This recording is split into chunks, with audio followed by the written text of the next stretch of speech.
This past weekend, Cirque Du CFL 3 went down in Orlando, Florida, and I already made a video yesterday recapping the top 8 at length. But, as you likely could have guessed, there was a lot more at Cirque Du CFL 3 that deserves our attention. Namely, massive upsets. Today, we'll be going over every single major upset at Cirque Du CFL 3. We'll mostly be doing this in chronological order, first going over day 1's biggest upsets, and then going over day 2's. And then, for the third and final segment, I want to go over some runs that I consider to be especially notable.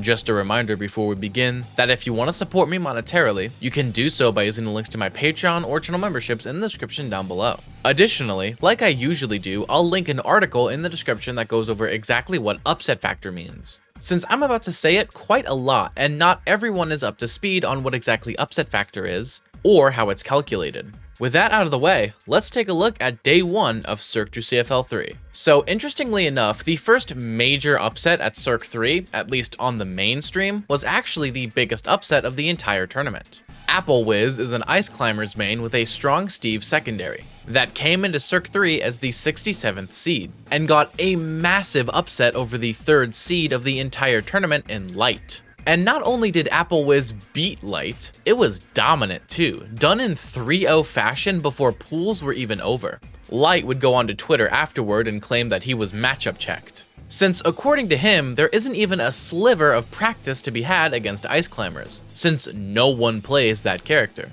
And since we all know how Light feels about online, I think it's safe to say that's not really Light's go-to option for practice. I'll leave it up to you to decide whether or not that's a valid John. I'm just here to report that Johns were indeed given. Either way, this win was good for an upset factor of 10, which is the largest of the entire tournament and one of the biggest we've seen at a North American major in recent months. Our next upset took place over on the side stream. It involved Jake, the Florida Steve main, who these days goes by... anyways, Jake was coming into Cirque 3 as the 18th seed, but lost in an upset to Shulk main Ranger, the 82nd seed, in what ended up being an upset factor 4 victory.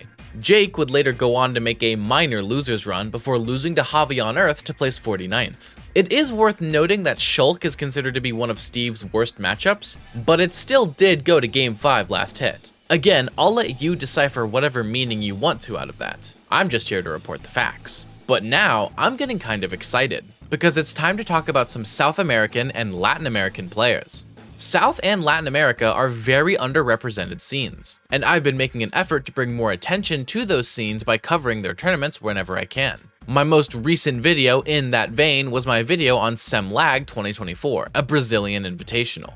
And now, 2 players from South and or Latin America have made big upsets here at Cirque 3. Those 2 are Keen, the Wolf main from Chile, and Sebai, the Game & Watch from Puerto Rico. Keen, the higher seed of the 2 of them, came into Cirque 3 as the 42nd seed, and got a phenomenal 3-1 win over Aaron, the 23rd seed, and an upset factor 2 victory in pools. In the exact same pool, Sebai was getting an upset of their own. As the 55th seed, Sebai went up against WebJP, the 10th seed.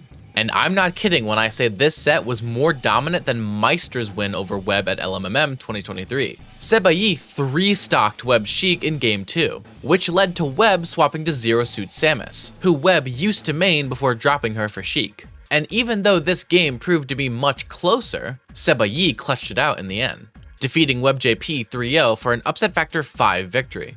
Sadly enough, the fact that both of these players got upset wins meant that they now had to fight each other, in what was a tragic bit of friendly fire for 2 players from the same underrepresented region of the world.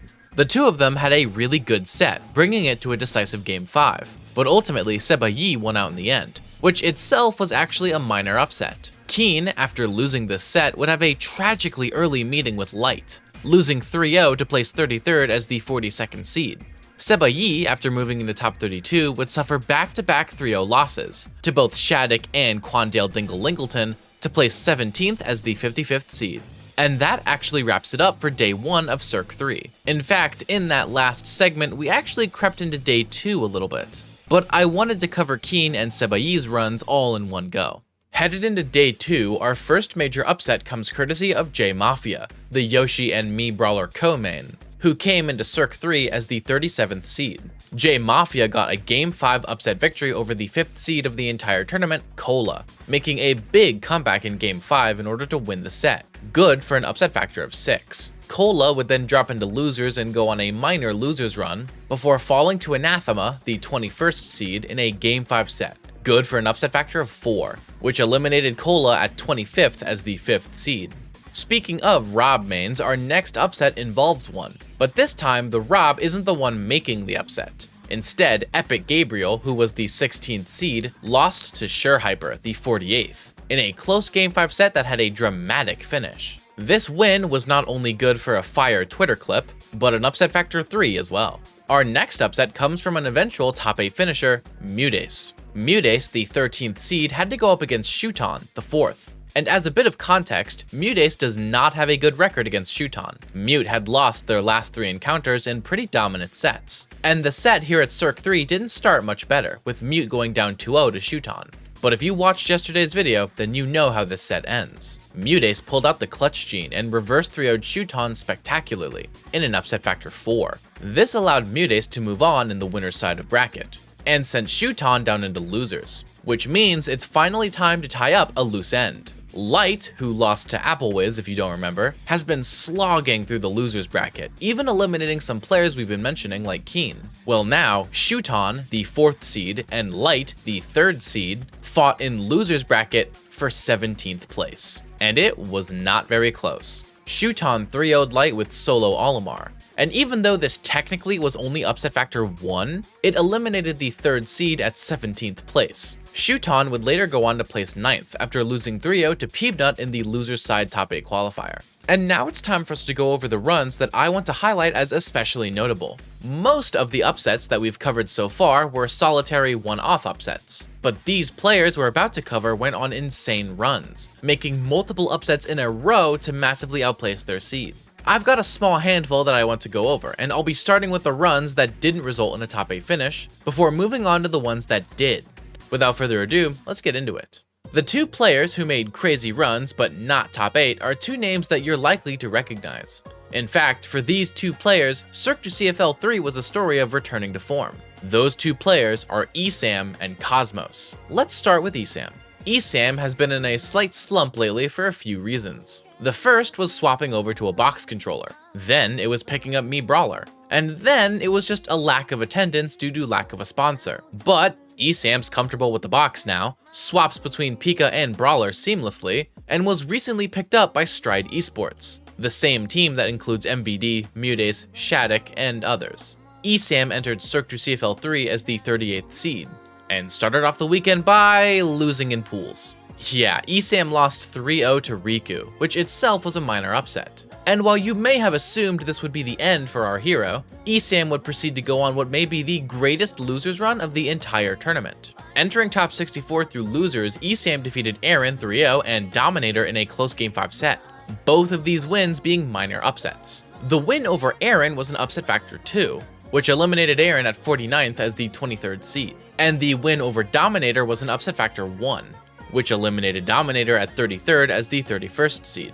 Now moving into top 32, Esam kept going and got the most impressive win of the entire run. Esam defeated WebJP in a close Game 5 last hit scenario, good for an upset factor of 4. This eliminated WebJP at 25th as the 10th seed after being double upset, and allowed Esam to move on in bracket after this spectacular victory. Afterwards, Esam got a great 3-1 win over J Mafia, the player who had defeated Cola earlier on. However, this is where things would end for our hero, as Shuton put an end to the run with a 3-1 defeat, ending Esam's run at 13th place as the 38th seed. A return to form, indeed.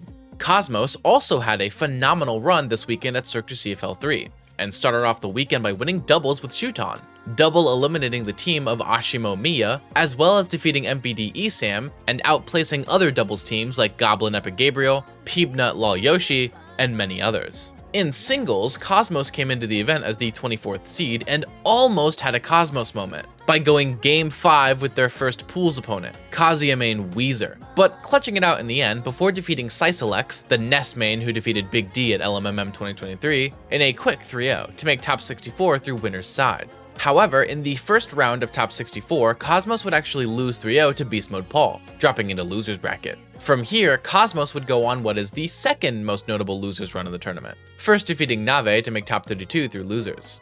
Once there, Cosmos got a lot of great wins over talented players, first defeating Mysterica in a 3-1 set victory, before moving on and getting a dominant 3-0 win over Goblin.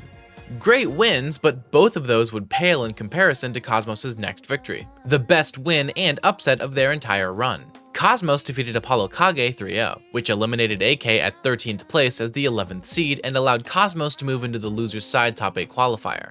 Sadly though, once here, Cosmos would lose to Talking Ben, aka Syrup, in a 3-0, eventually landing at a final placement of 9th as the 24th seed. This does give me hope that Cosmos is entering a new peak, because I'm actually quite fond of Cosmos' play. And you know what? Cosmos did outplace Light, something that I'm sure will get brought up in the next episode of Lights Out. Now it's time for us to go over the amazing runs that did result in a top 8 finish. Although I will not spend too long going over these, as I already covered most of this during yesterday's video. Additionally, some of the biggest upsets that these players actually got took place within the top 8 itself. I'm talking upset factors of 7, 8, and even 9. However, I don't want to spoil yesterday's video for anyone who hasn't seen it yet, so I won't be going over any of the sets that took place within top 8. As a compromise though, I will be putting the upset factors of those top 8 sets in a pinned comment on this video. Don't worry, in order to actually see anything, you have to go out of your way to click on the read more on the comment. That way, anyone who hasn't seen the top 8 yet won't get spoiled. But if you have, you can go down into the comments and see the upset factors for those top 8 sets. They get pretty high up there. The 3 players I want to mention specifically who were not top 8 seeds are Mutace, Peanut, and Syrup.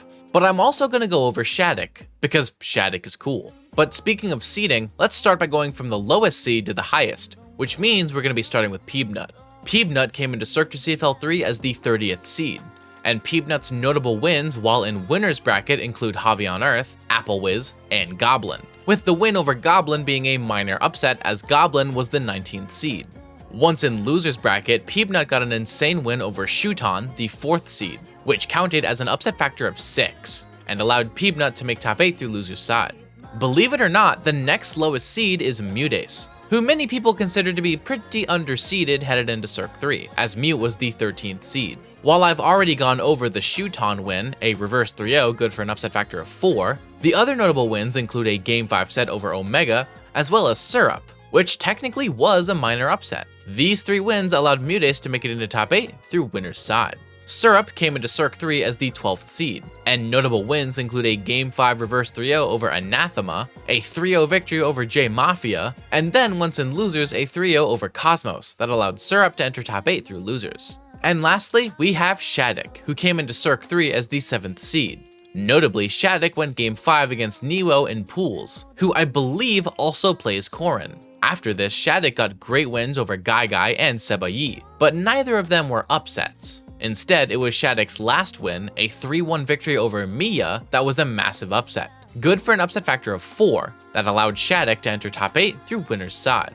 And for those 4 players, the upsets did not stop. Once in top 8, these 4, most notably Mutace and Peanut, continued to get massive upsets. Upset factors of 7 or more. Again, if you've seen yesterday's video, check out the pinned comment to check those upset factors. If you haven't, then, go watch that video. But for today, that wraps up every major upset at Cirque Du CFL 3. This tournament saw a lot of major upsets, some incredible losers runs from legends of the game, and the emergence of new kings in the USA. But Cirque 3 was not the only major in Orlando this past weekend.